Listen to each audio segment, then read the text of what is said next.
Oke, selamat malam atau selamat pagi bagi sahabatku semuanya, teman guru dimanapun berada. Good morning, how are you today? Before I'm starting to make a review or summary about assessment about this one, perkenalkan nama saya Yohanes Joni, saya dari SMA Permai Jakarta. Hari ini akan saya memaparkan tentang assessment kompetensi minimum. Latar belakang. Dalam rangka menyiapkan peserta didik yang memiliki kecakapan abad ke-21, pemerintah akan melakukan asesmen kemampuan minimum atau AKM pada tahun 2021 yang meliputi asesmen pada literasi membaca dan numerasi, yaitu asesmen pada kemampuan bernalar menggunakan bahasa, literasi membaca, dan asesmen kemampuan bernalar menggunakan matematika atau numerasi. Literasi membaca bukan hanya sekedar kemampuan membaca secara harafiah tanpa mengetahui isi makna dari bacaan tersebut, melainkan kemampuan memahami konsep bacaan. Sementara itu, numerasi bukan hanya sekedar kemampuan menghitung, melainkan kemampuan mengaplikasikan konsep hitungan di dalam suatu konteks baik abstrak maupun nyata. Kita lanjut. Asesmen kompetisi minimum atau AKM dapat menghasilkan peta kecakapan tentang literasi membaca dan numerasi peserta didik pada kelas 5, kelas 8 SMP, dan kelas 11 SMA yang dapat digunakan untuk memperbaiki proses pembelajaran di satuan pendidikan. Oleh karena itu, soal-soal yang dikembangkan untuk AKM bersifat kontekstual, berbagai bentuk soal, mengukur kompetisi pemecahan masalah, dan merangsang peserta didik untuk berpikir kritis. Penilaian dalam AKM mengacu pada tolok ukur yang termuat dalam Program for International Student Assessment atau PISA dan Trends in International Mathematics and Science Study atau TIMSS. Soal-soal AKM akan membuat peserta didik melahirkan daya analisis berdasarkan suatu informasi, bukan membuat peserta didik menghafal atau mengingat materi. Kita lanjut. Apa pentingnya asesmen nasional? Peningkatan mutu sistem pendidikan tidak hanya berorientasi pada pencapaian siswa dalam menguasai materi pelajaran dan nilai-nilai ujian akhir. Apapun sebutannya, keberhasilan sistem pendidikan lebih difokuskan pada pencapaian kompetensi siswa yang meliputi pengetahuan, keterampilan, dan sikap.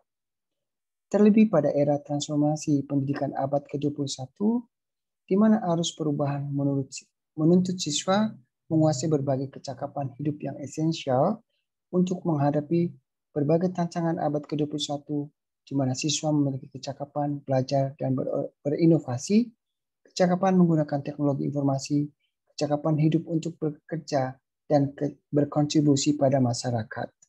Kita lanjut. Kecakapan hidup abad 21. Kecakapan belajar dan berinovasi.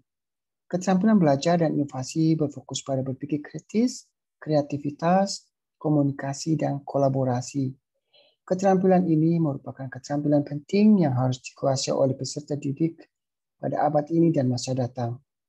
Kecakapan menggunakan teknologi informasi dan kecakapan hidup untuk bekerja dan berkontribusi pada masyarakat. Kita lanjut slide berikutnya.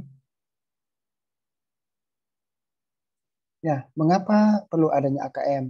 In the 4 Cs of 21st century skills, ya, there are a critical thinker or solving problems, ada communicator or understanding and communicating ideas, ada collaborator or working with others, and the last one, creator or producing high quality work. Ini diadakan oleh Bapak Menteri, di mana di sini ada namanya Merdeka Belajar sebagai pengganti UN. Ini berdasarkan untuk hasil PISA. Kita lanjut.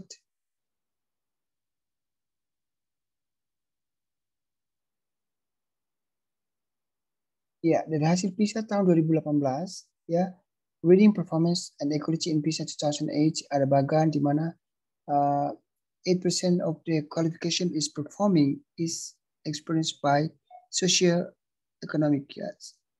And then we go next slide.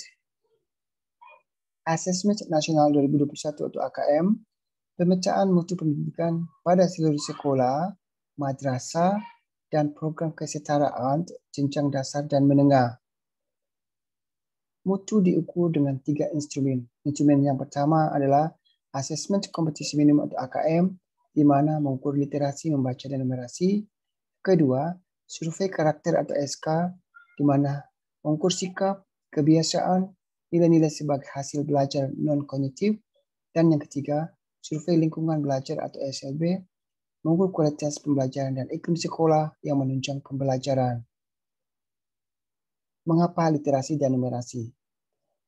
Di sini dijelaskan literasi membaca dan numerasi adalah 2 kompetensi minimum bagi siswa untuk belajar sepanjang hayat dan dapat berkontribusi kepada masyarakat. Menurut studi nasional dan internasional, tingkat literasi siswa Indonesia masih rendah. Mengapa? Survei karakter, karena pendidikan bertujuan mengembangkan potensi siswa secara utuh, dan asesmen nasional mendorong mengembangkan sikap, values, dan perilaku yang mencerminkan Pancasila. Okay, are you still with me now? Okay, we go for the next slide.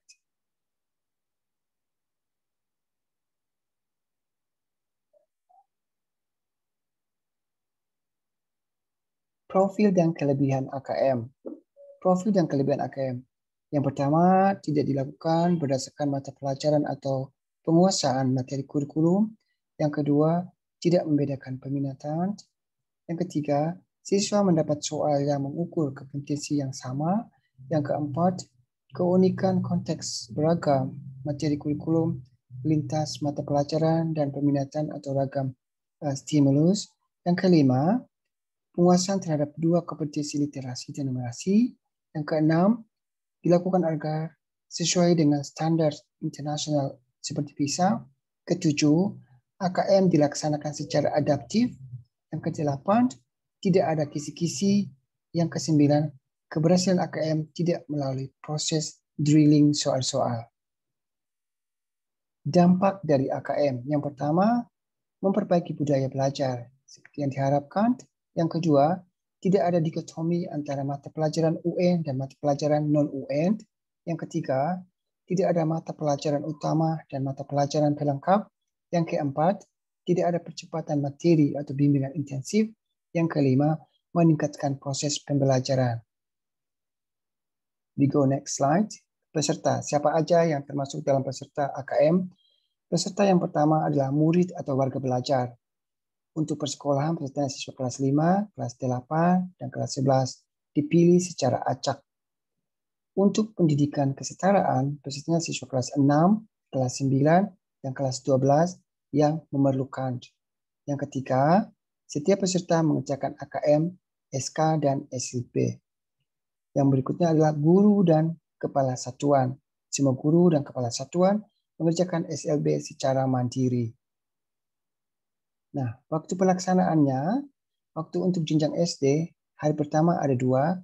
Yang pertama tes literasi 75 menit dan survei karakter 20 menit. Hari kedua, tes numerasi 75 menit, survei lingkungan belajar 20 menit. Untuk jenjang SMP, MTS, SMA, MA, atau SMK, hari pertama, tes literasi 90 menit, survei karakter 30 menit. Untuk hari kedua, tes numerasi 90 menit, survei lingkungan belajar 30 menit. Okay, we go next.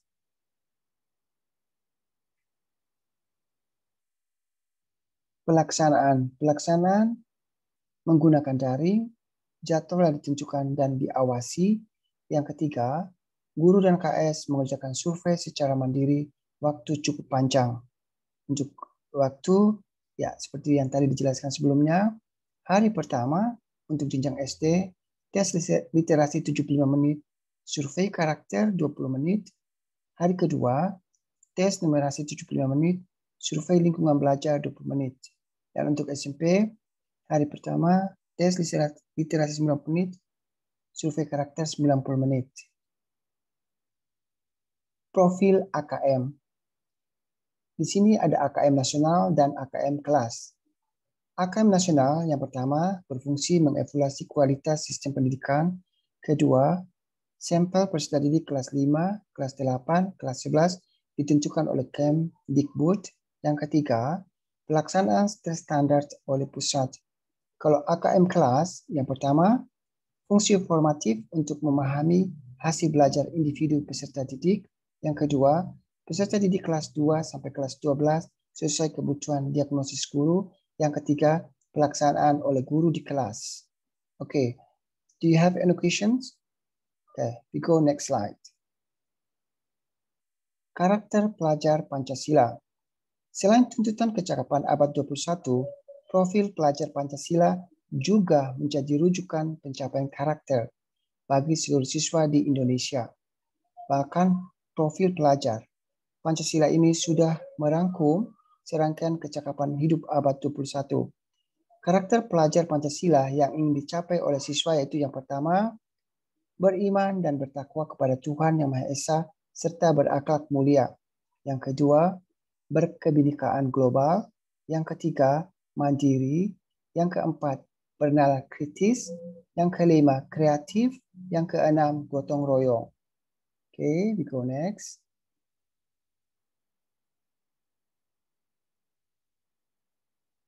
Bentuk soal AKM.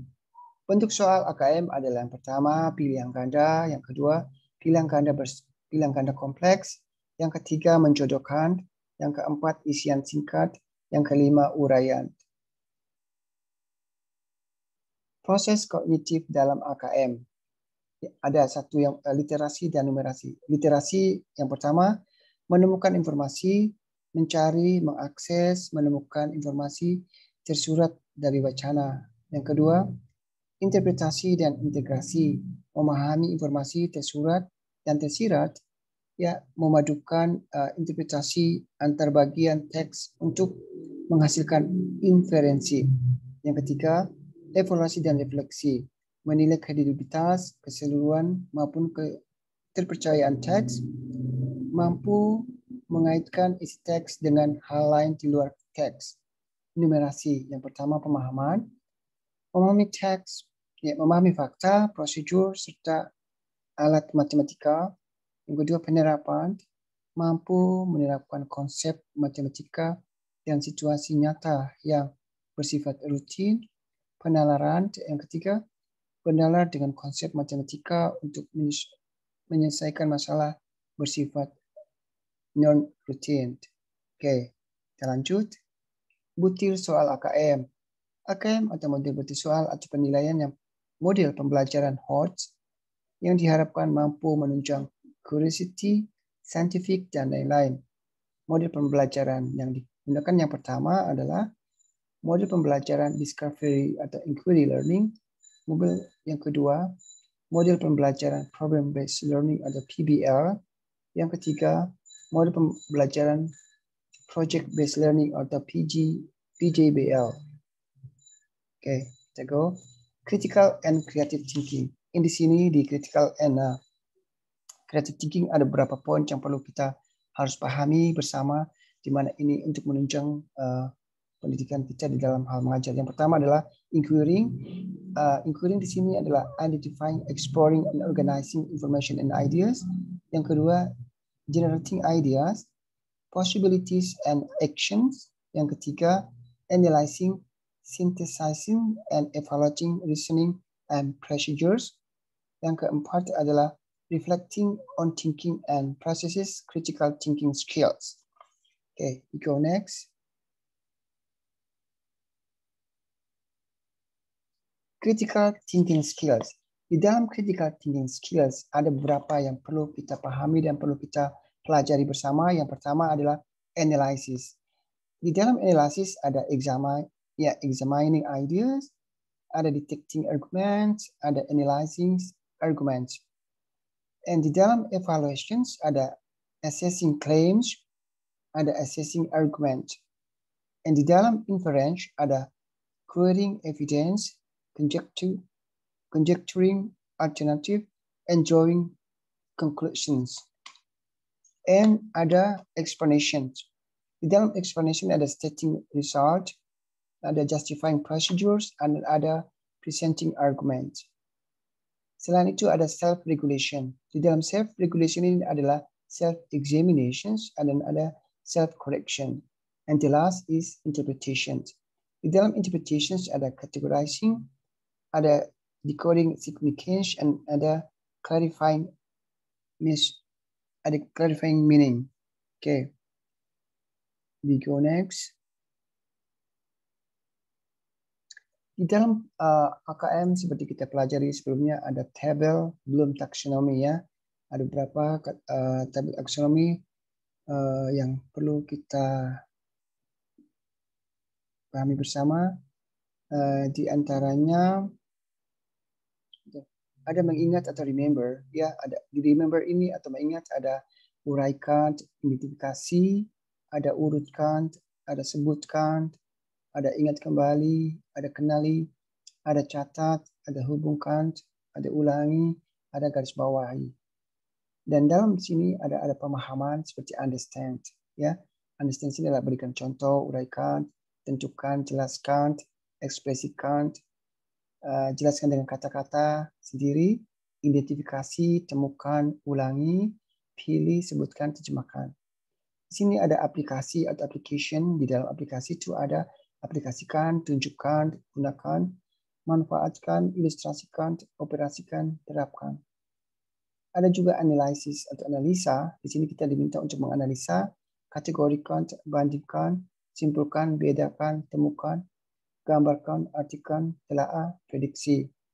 Ada juga evaluasi atau evaluate, di mana kita menilai, memilih, mengkritik, mengevaluasi, menelaah, niat beringkat, kaji ulang, cermati, kumpulkan, rumuskan, kelola, modifikasi, dan lain-lain. Dan ada kreasi atau create, ya, membuat, membangun, merancang, mengembangkan, menghasilkan, menyusun, merakit, dan membentuk. Oke, next. Ada contextual assessment. Yang pertama, assessment yang berbasis situasi nyata dalam kehidupan sehari-hari.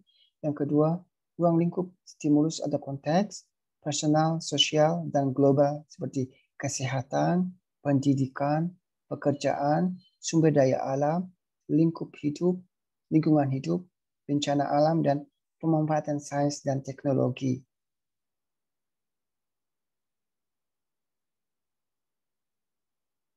Oke, kita lanjut.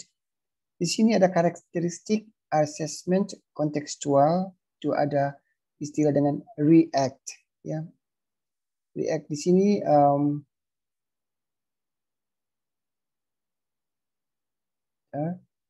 yang pertama adalah relating. R itu relating, terkait langsung dengan konteks pengalaman kehidupan nyata. Yang kedua E or experiencing, ditekankan kepada penggalian atau eksplorasi, penemuan atau discovery, dan penciptaan atau invention. A or acclaimed, menuntut kemampuan peserta didik untuk menerapkan ilmu pengetahuan yang diperoleh di dalam kelas untuk menyelesaikan masalah-masalah nyata. C for communication, menuntut kemampuan peserta didik untuk mampu mengkomunikasikan kesimpulan model pada kesimpulan konteks masalah. Yang terakhir adalah T or transferring, menuntut kemampuan peserta didik untuk mentransformasi konsep-konsep pengetahuan di dalam kelas. Oke, kita lanjut. Next slide. Asesmen tradisional dan kontekstual. Ada perbedaan, ya. Perbandingan asesmen tradisional dan kontekstual. Di dalam asesmen tradisional, yang pertama ada peserta didik cenderung memilih respons yang diberikan. Yang kedua, konteks dunia kelas atau buatan. Yang ketiga, umumnya mengukur aspek ingatan atau recalling. Yang keempat, terpisah dengan pembelajaran. Yang kelima, pembuktian tidak langsung atau cenderung teoritis. Dan asesmen kontekstual yang di sini adalah yang pertama, peserta didik mengekspresikan respons. Kedua, konteks dunia nyata atau realistis. Yang ketiga, mengukur performasi tugas atau berpikir tingkat tinggi. Yang keempat, terintegrasi dengan pembelajaran. Yang kelima, pembuktian langsung melalui penerapan pengetahuan dan keterampilan dengan konteks nyata. Oke, ada pertanyaan?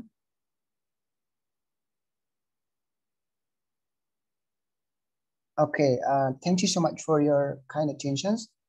This is my presentations about national assessment. So this is thank you so much for watching, and thank you for very much for listening about my presentations. If you don't mind, please subscribe, like, and share. And I do hope these presentations, if I make some mistakes, please forgive me. God bless us all. Bye-bye.